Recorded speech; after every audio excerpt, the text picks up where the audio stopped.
This is The Wind, a podcast made at a desk in the mountains. Walking to my desk, I cross a creek. It can be a sketchy cross in the spring, and I've wet my boots and entire body on a few occasions. But it's early fall now, and I can make the leap with a few quick steps on a fallen aspen.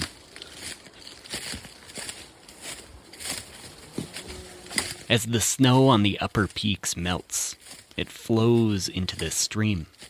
Then it goes down through the canyon, the aspen groves, the willow banks, and out into the valley. Then through the valley into the vast high desert of the Great Basin.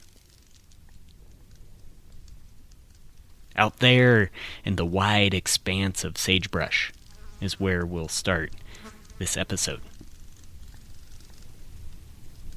Alash Ensemble in Winnemucca, Nevada.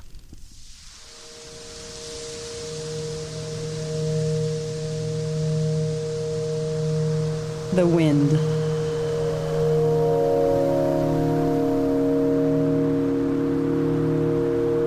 With Phil Corbett.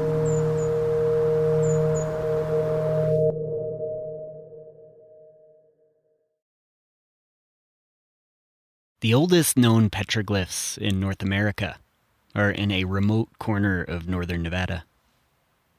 They are off limits, I won't tell you where, but where they used to be was at the edge of a lake.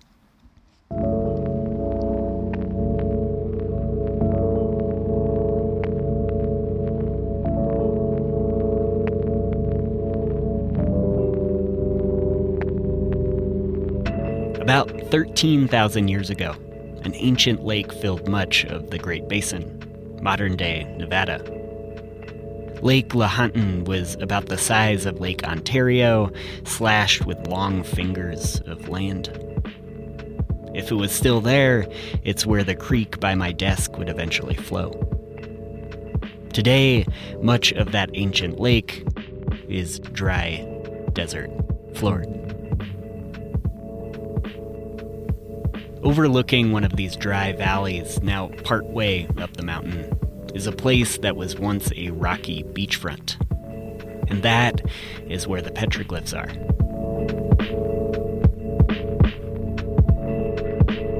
Geometric patterns are carved an inch deep into the rocks. And they look like from another time, which they are. Archaeologists have dated these carvings at least 10,000 years old, possibly up to about 15,000. A time when people looked out across the ancient lake and saw the sun shimmering on the surface. In the glyphs, shapes and renderings of the world around the people who carved them. One, a radiating circle that looks like the sun. Sheets of diamonds, almost like fish scales, circles, rays, waves, water, wind, etched into stone. The rocks bear the shape of the land as seen by people long ago, sitting with their feet in what's now a windswept, sunburned ghost of a lake. Wind over rocks, blowing sand in the wind over rocks, blowing sand in the wind over rocks, blowing sand in the wind over rocks, blowing sand in the wind over rocks.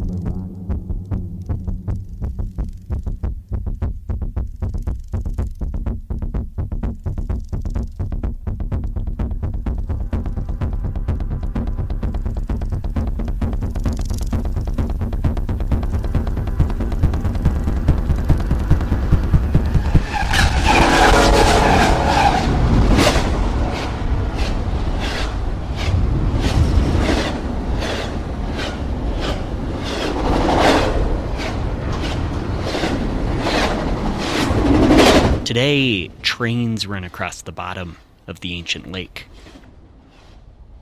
Sometimes one stops on its eastern shore in Winnemucca, Nevada.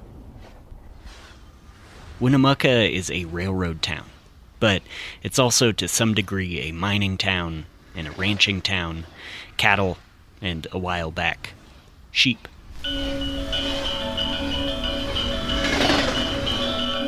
In the mid-20th century, like much of northern Nevada, it became home to Basque immigrants from the mountainous country between France and Spain. And many of the Basque found work as sheepherders. When they'd return to town from a long stint watching sheep in the mountains, they'd stay at one of these Basque hotels, a boarding house, often by the train tracks with a big restaurant on the ground floor, serving steak and lamb and beans and stew and pecan punch and salad and bread and wine, and some of them are still around. Though the life of a herder was often lonely, this was the place where the shepherds would gather.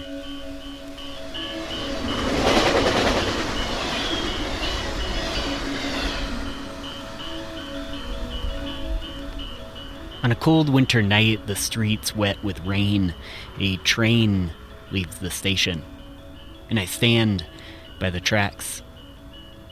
As the last engine muscles off, it reveals one of these Basque hotels. The Martin. The Martin Hotel is no longer a hotel and no longer Basque-owned, but if you order a pecan punch, then amble past the stairs and the dining room and the communal sink and the bathrooms, you find a hidden back room. The room is a big rectangle with a couple of speakers and a few rows of chairs. And none of those chairs are empty. Tonight, we're here for a concert. From Winnemucca to Tuva, one more time, please welcome Alash.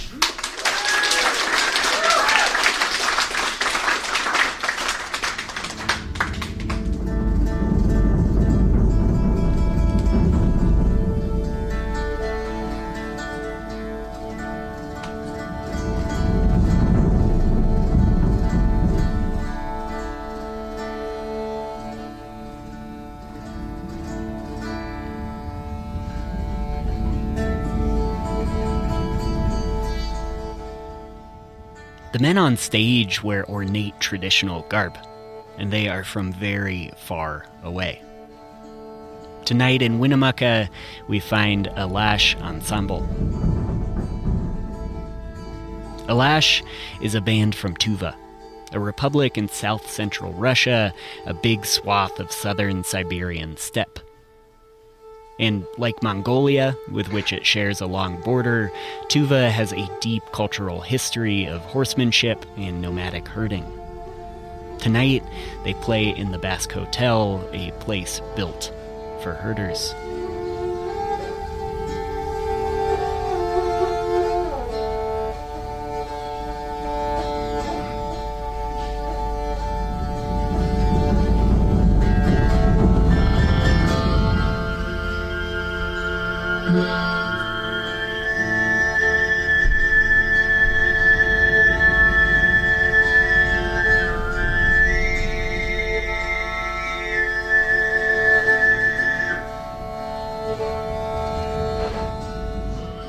Alash Ensemble plays a mix of traditional and neo-traditional Tuvan music.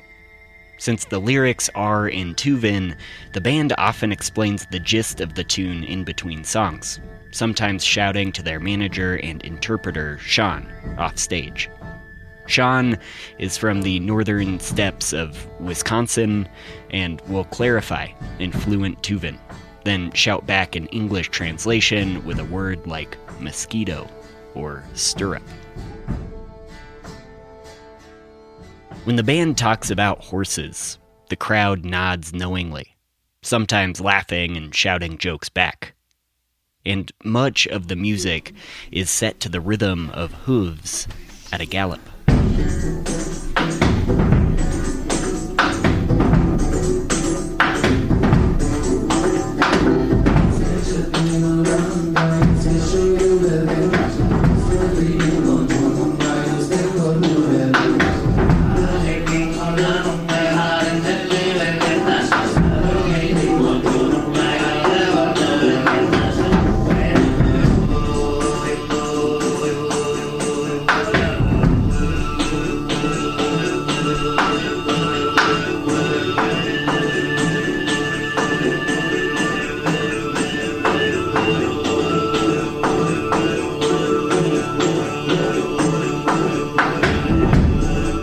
on stage play 3 traditional instruments. On the right, Ayan plays the Kargyraa, a big floor drum with mallets, kind of like a marching bass drum made of leather and wood. On the left, Ayan Ol plays Ygil, a 2-stringed bowed instrument with the head of a horse.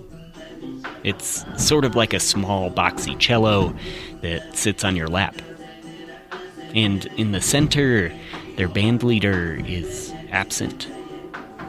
He flew home for a family emergency, so they've called a guy from Portland named Enrique, who can play the dash pulur, a sort of 3-stringed wooden banjo-type instrument.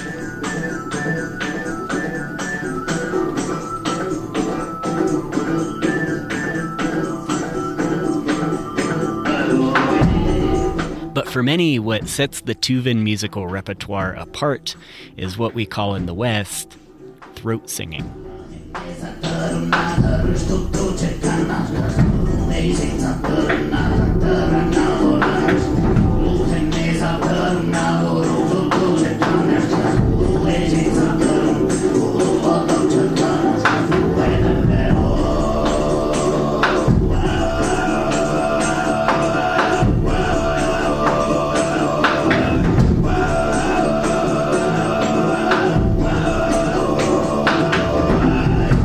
The men sing together, then break out for solo vocal sections.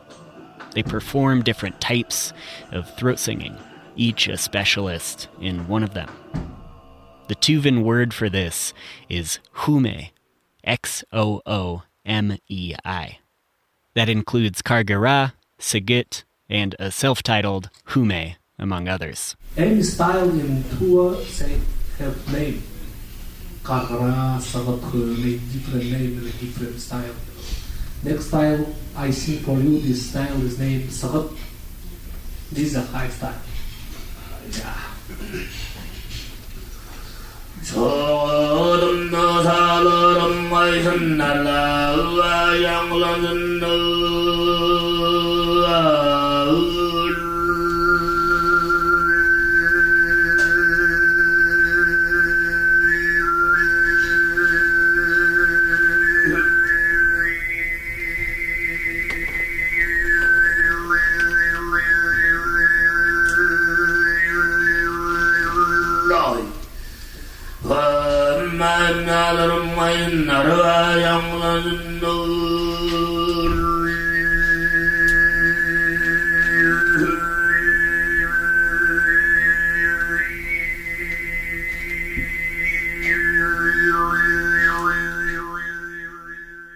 The singer of Xöömei bends and manipulates their vocal cords to create these incredible otherworldly sounds. This often involves singing 2 or more notes at once, also known as polyphonic vocalization. This is, as you'd imagine, very difficult. And when mastered, it is transcendent. Yeah.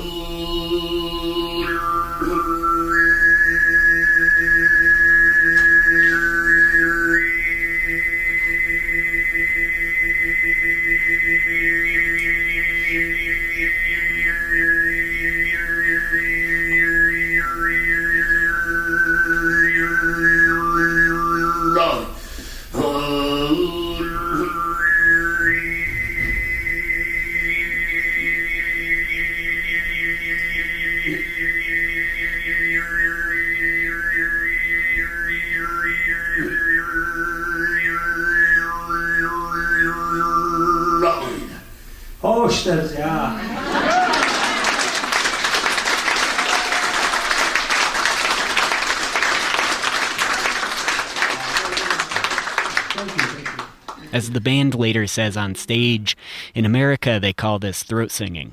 But show me someone who doesn't sing with their throat.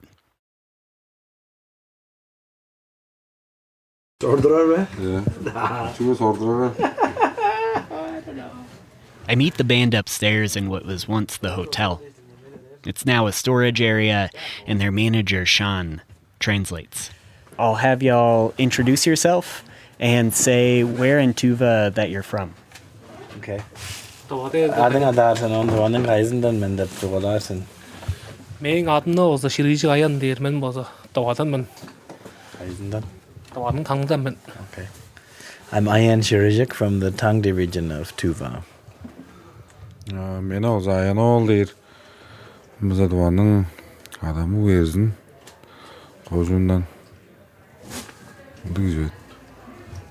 My name is Ayanol, and I'm from the Ezenggileer of Tuva. And Enrique, you're from Portland? Yes, I was born in San Bernardino, but I've been living in Portland for the last quarter century. Yeah. So what are the regions that you're from? What are they like? Жомстун төрөн жер дус болсо жерлендик. Сибирь болуп турат. Сибирь сип кыш болуп тур, жай болуп тур. 4 эргилде 4 эле бар. So we're from Siberia, and in Siberia, winter is very wintry and summer is very summery, and we have all 4 seasons of the year. Yeah. A lot of people don't understand that Siberia actually gets really hot. Everybody just thinks that Siberia is a barren winter wasteland, like that's what they think of. But it's actually been extremely hot there. 100 plus degrees. Yeah, and I've been there a number of times. Yeah. Mm-hmm. And what is the heat like there? Біздің жоғым ағар бойдыз құрғақ дейін чөгедерге толғандырам тайгасын керек болсам сарлық керек болсам үйім алды ештім аңғанғынды аңмеңнер база баран ол жүлде ергелем соғық жер соғық жылы жері жылы болып тұрар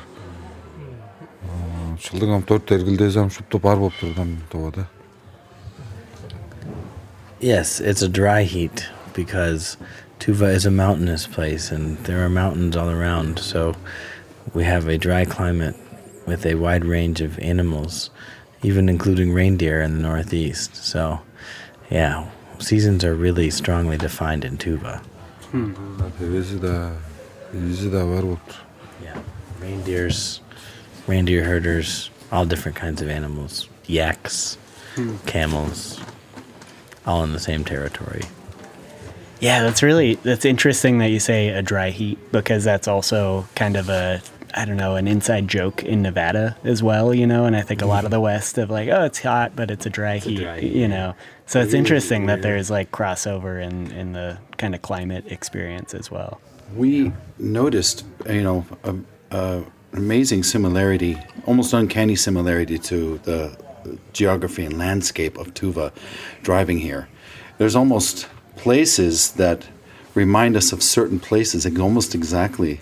Okay, we're coming over this mountain pass and into this valley, this looks just like it. And so, it seems that there is a similar geography and climate to Tuva in Nevada. I remember reading about how Xöömei is kind of like imitating natural elements, the sound of a creek, the sound of the wind. Is that the case? Is that where it comes from? Yeah, olam şunun çugelerge köşkün amdral ergal olsa. Orla ana batkat bira. Maldın sonundan amdrap çuttap o poyuzun bodunun am kazan soğuy be, kazan çılıy be, kişi o poyuzun ayılı çuttap çoluyor. Poyuz kişinin ayılı.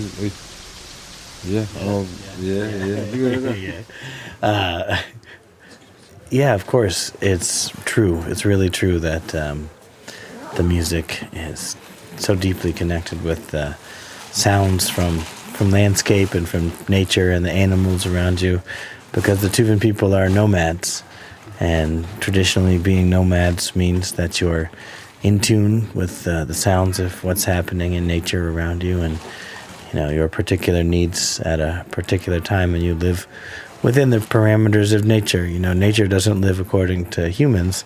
Humans live according to nature. Kargyraa or Sygyt or Xöömei, do they reflect different kind of palettes of landscape, or how do those different styles? Nарын жүлдер жоған. Шуырлар жалар ханы чуруй беріндік байдал емес. Анам жомям кижүрдің бодның ам уан мәдірелі сонурғалы заңғы олғанынан Kişi özünün arağına olsam kancalı da çürtünüp olur diyine. Zalazından ya. Bu babası bop olur ya. Şu tanımlı narın şüyle yok ama nandı poydustun çaraş kağızı çürtüp durar diyine. Bodundan kancadır yedirettir, bodundan hamaşıdır ben. Onlar kan kılıçtap çoran, devskeleri, taigasın, azla olsa aşık çerdeğinlik hem dağcı, kanda şuptu hamaştır oturup poydustun bu, podun bu Angmengning da ozu, kuşkuştun da ozu, kuşaştan da ozu ünlü. Şuptu malmağının ünün tınap çoğurundan du bopça da ozu. Yeah, you know, there's we wouldn't really think of it as, complexly as that in terms of, particular colors of landscape or particular shades of anything, associated with a particular style. It's more like when you are a Xöömei singer, this is all about you and your, relationship and your reflection of the land. So whatever images that brings for you, whatever associations that's making for you, that's the important part. So, all of these things are connected with nature and they come from nature, but it's not necessarily in this sort of, specific codified way in terms of, okay, we have this grid where it's this style for this. It's much more of a, how does your reflection of it go? And there are certain things certainly where, that's definitely something that's often associated with water, because the name of it is Damarak Borbangnadyr, and that's literally a style coming from a stream. So there's some of that, but yeah, it's more about that person's, own connection. Internalizing Yeah. it and how you reflect Yes. what you see Yes. and what you experience. Yeah. How you listen to the sounds of nature and you feel the energy, you feel the wind, you see the mountains, how it makes you feel, and you sing it the way you feel it.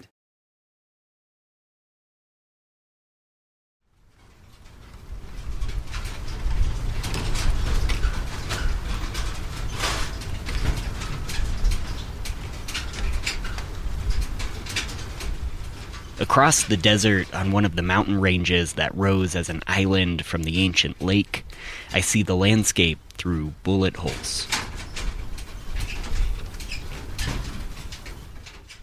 I am in an old tin shack that looks over the valley, a ghost town, where in the late 19th century into the early 20th, miners burrowed into the dry mountain.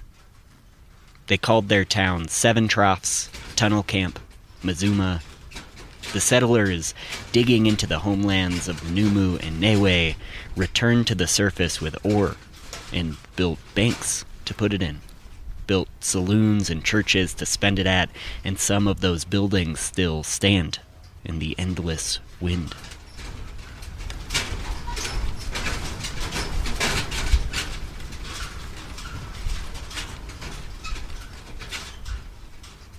At the bottom of the canyon, there is a ghost of a ghost town, a long-gone place called Mazuma. Many years ago, sitting in a casino cafe by the freeway, a man named Bob sat with a picture book and told me about it. But this Mazuma, which I'll show you some, you should take some copies of some pictures. They built a town right in the mouth of the canyon below Seven Troughs. And my grandmother said my dad told him he'd been in this country since, the 1860s. He says, you don't do that, because once in a while you get these flash floods. Well, they built a town in there, and they had quite a town. You see the pictures.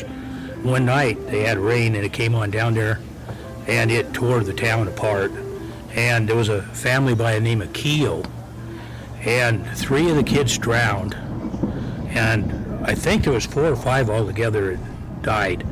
And the way I heard it, the mother, they found her way downstream, and she was just about dead, and her hair was all tangled up. She had long hair in a sagebrush, and they had to cut her hair to get her out of there, and she lived.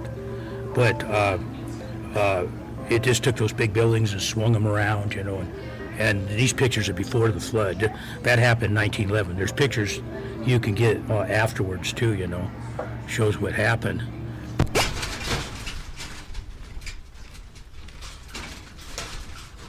I think of the people who lived in these towns, completely unaware that they were on the banks of an ancient lake.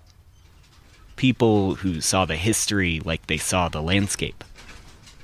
Barren and hostile.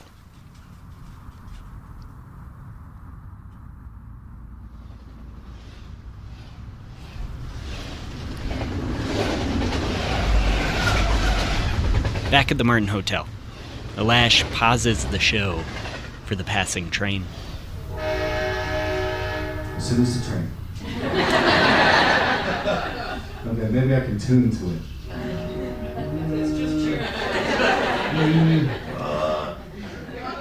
The Dash Palur then begins at a gallop.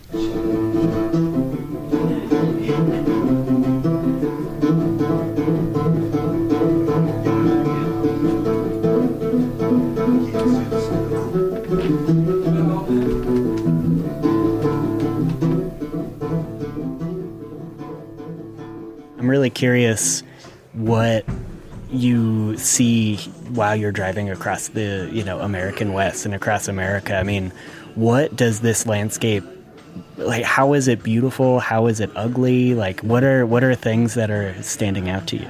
That's a really good question for right now, too, since we've just seen a big chunk of it, right? Канның да жерінің бодының жаражы бар болған жерлер. Жеже май Басque ол Неваданың да азы бодының жаражы бар бор. База тайга да асқылы хавлары да жараш бор. Жер бір өзі бодының да жараш бор демейлі. Amerika'nın yaşında yandık hani Langıya sonraki projelerin var be azındık şalağındaki cidaksin projelerin var be azındık nitti zevde alırgan. Soğan cidaksin ne depçem şeyde çok ne. Çünkü boydus bodu çele çaraja. Ama onu çünkü kişinin onu yulam kişi bodu boydustun elep görü tıka çukladı. Gerek bozu yürep bazı olur, gerek bozu onu kadakalap kamgalap bazı olur. Baştan Amerika dergi bazı tıkalı tip şey bulu gürüne. Yaş bodun çaraş kağa şeyleri tıka koy. Çocuk bodun kağızın görgüze yeri. Ya onam şu dep taşlavazan gibi. Çulam mağadar. Yeah, I mean, what can you say? Everywhere you go, every place has their own particular beauty to it. Every place is special in its own way. Every country is special in its own way. Certainly, coming here, we see a lot of really beautiful stuff here in Nevada in terms of beautiful mountains and beautiful open steppes and plains. A lot of stuff that does indeed, is very reminiscent of Tuva. More so than many other places here in the United States. But we take it all in because each place has its own particular special flavor, and we really like that. So, the only thing you could say that maybe that's not so great is when people take less care of their land. That's probably something you wouldn't see as a positive. So, but other than that, yeah, we've really enjoyed it. This kind of music is now sort of an international export, Yeah, absolutely, yeah. What do you think the world can learn from Tuvan music?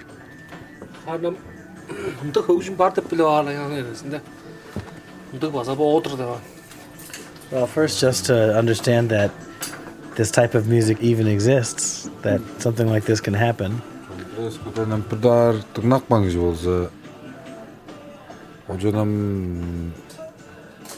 Pargash nigaralı görü ağrı tıka çuklaş kaparı estirbe. Sulanı kolda dursan ba. Suğulu qarаңғы көрген sen ba. Sulanı kolda tutkan sen ba.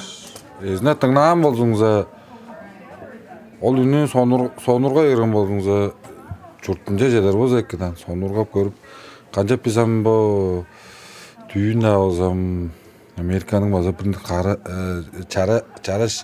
Kaas sedilmazı gördüğü şey. Ama onu niye arada görbeyin de gece gezine püzüreveysen. Körük beş keyip. Düzün şaşkılır gece boday beydi. O kadar çara şeyler bar bolup durayım. Müzekte çelle kayızında da. Sol çünkü üneleri tıka kol bolup durur. Şey yurttu. Kijdamıtan. We're really happy that people are interested in Tuvan music, and the more you get into it, we hope that people for any kind of music, it's one thing to hear it, and then it's another thing to come and go to the show, to the concert, and to hear it live. And then, what's really great is to go to Tuva and, experience that place, and that really helps, bring the music home. So we hope that everyone has a chance to come and see Tuva sometime. Generally, what I say about that, I teach a lot, and I say that the underlying moral of the story is really to listen.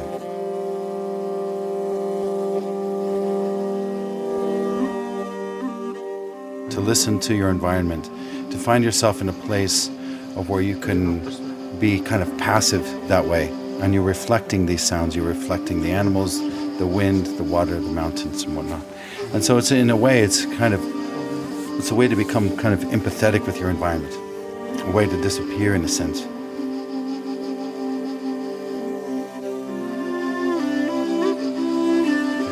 Cool. Thank you. Yeah, thank you.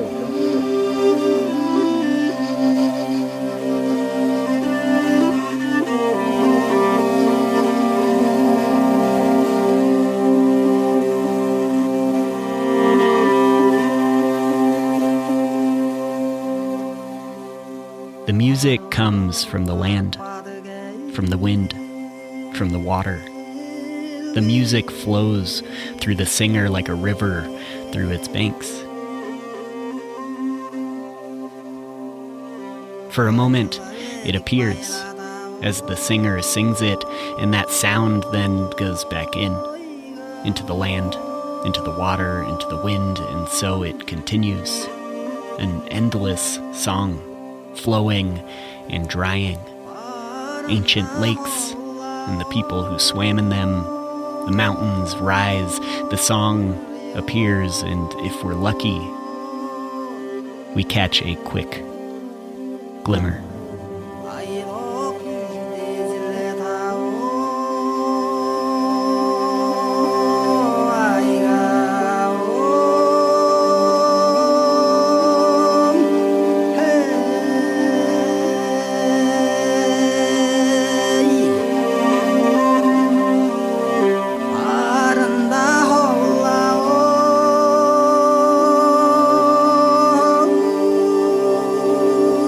Oh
produced by me, Phil Corbett. This independent podcast is made possible by listener support. Head to patreon.com/thewind to set up a monthly donation, and at $7 a month, you get the official Wind Listener Patch. At $3 a month, you get access to bonus content. If you're wondering why I chose to include long-form segments of Tuvan without translating in real time, or how I sound designed the train clip, or anything along those lines, I will be posting behind-the-scenes content on Patreon, sort of like director's commentary. That's patreon.com/thewind. And finally, if you'd like to support non-monetarily, tell a friend about the show. In an algorithmic world, word of mouth is more important than ever.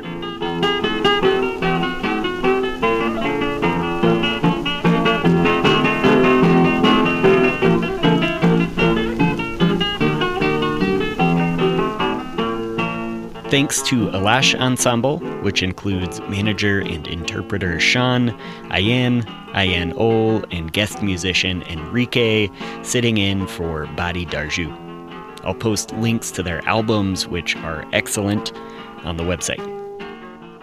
A huge thank you to Katie Doyle-Donovan for inviting me out, and to Sierra Jickling, Eleanor Cole, Emily Pratt, Mike Corbett, Scott Mortimer, Mike Branch, and Sydney Martinez.